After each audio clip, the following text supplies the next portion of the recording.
Pojasnimo, u današnjem tutorialu ću da vam pokažem kako da instalirate Demontolos Little. Najlakše je, idete na Google, kucate free download i sada napišite naravno ime ovoga, ali evo, pošto se meni ne da pisati, ja ću odmah da kopiram i pastišem tu, idem enter i imate tu različitih programčića preko koji možete da skidate, ali evo jednoga od najboljih. Evo, ništa lakše. Preko ovoga možete da skinete jako brzo.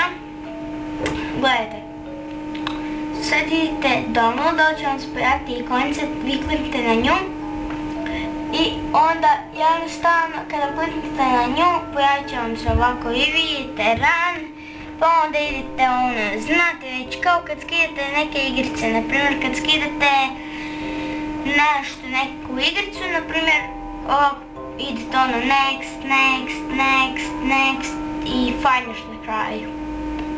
Ali morate sebi namestiti kako vi želite. Ja sam sebi namestio kako sam ja htio za Demontolos, a vi morate da znate, naprimjer, imate ova 3 ponuđena jezika. Ja sam stavio na English, a vi možete na njemački Demontolos Little i španjolski Demontolos Little. Ja sam znači na engleskom Demontolos Little i eto. Demontolos Little može samo na sisteme kompjutera Windowsa XP, Windowsa Vista, Windowsa 7.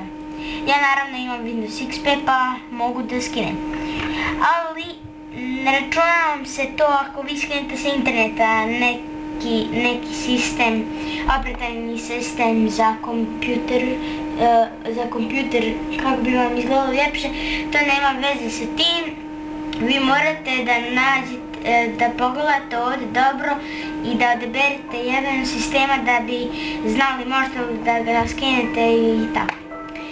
Kada vam se instalira, jednostavno namestite gdje će da vam se nađe, odnosno gdje će biti.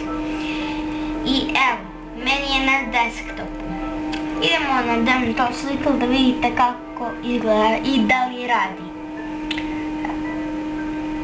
Evo sad će to, evo ja ću pauzirati, ne treba. Znači evo, Demontolos Little, ovako izgleda, eto. Hvala što ste gledali moj klip, doviđenja.